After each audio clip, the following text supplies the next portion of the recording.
విచిత్రమైన డైలాగులు. ఏమయ్యా మరి మీరేగా చెప్తిరి 100 రోజులు అంటిరి 6 గ్యారంటీలు అంటిరి అన్ని 3 నెలల్లోనే మ్యాజిక్ చేస్తామంటారు కదా. 13 హామీలు 6 గ్యారంటీలు 13 డిక్లరేషన్లు 420 హామీలు శాతభారతం అంత రాశారు కదా.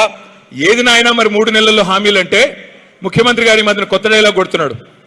ఏమంటున్నాడు ఆయన? ఎంత కండలు తిరిగిన పెహల్వాన్ అయినా 3 నెలల్లో పిల్లలు పుట్టిస్తాడా? మనకు తెలియదా? 3 నెలల్లో పిల్లలు పుడతారో పుట్టరో మనకు తెలియదా? అది ముఖ్యమంత్రి గారు చెప్పాలనా? ఒక ముఖ్యమంత్రిగా ఎట్లాంటి వాళ్ళని చూసాం మనం? ఒక ఎన్టీ రామారావు గారిని, ఆ తర్వాత చంద్రబాబు నాయుడు గారిని, ఆ తర్వాత రాజశేఖర్ రెడ్డి గారిని, ఆ తర్వాత రోసయ్య గారు, కిరణ్ కుమార్ రెడ్డి గారు, ఆ తర్వాత మన నాయకుడు కేసీఆర్ గారు.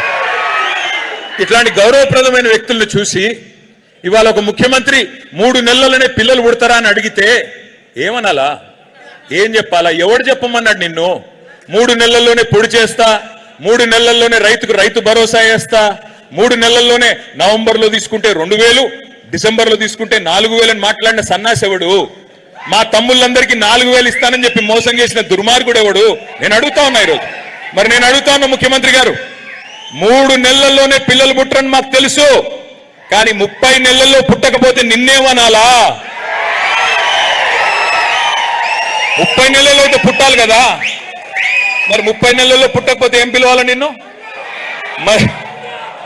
మళ్ళీ ఏమన్నంటే ఈయనేదో అన్నాడని మళ్ళీ ఒక కేసు పెట్టుకో. కేసులు ఏం కాదు, ఎన్ని పెట్టుకుంటావో పెట్టుకో, నాకేం భయం లేదు. నేను ఒకటే అడుగుతా ఉన్నా. వెనకటికి ఎవడో మొహం బాగాలేక అద్దంబలు కొట్టుకున్నాడంట. మొహం బాగాలేదు అడిది. ఏమయ్యా మొహం ఇట్లా ఉందంటే పోయి అద్దంబలు కొట్టాడంట. అట్లా ఉంది రేవంత్ రెడ్డి గారి ప్రభుత్వం. ఏమయ్యా మరి నీకు చేత కావట్లేదు పరిపాలన, రైతు బంధు అయ్యవు, చివరికి యూరియా అయ్యవు కదా. రైతు బంధు వదిలి యూరియా ఇచ్చే తెలివి లేదు నీకు. ఇప్పుడు కొత్తగా మా వీరన్న చెప్తున్నాడు, ఇప్పుడే ఏదో యాప్ పెట్టాడంట. యాప్ ఆడ షాపులో ఉండే కదా యాప్లో ఇచ్చేది. షాపులో ఉండాలి నా ముందు, అప్పుడే కదా యాప్లో నొక్కితే వచ్చేది. ఆడ షాపులోనే దిక్కు లేదు. అందుకే మీ అందరికి నేను మాటిస్తా ఉన్నా, మళ్ళీ ఖమ్మం జిల్లాలో మీరు మాకు మెజారిటీ సీట్లు ఇచ్చి కేసీఆర్ గారిని ముఖ్యమంత్రి చేస్తే ఆ యాప్ని తీసుకెళ్లి బంగాళాఖాతంలో పాడేసే బాధ్యత మాది.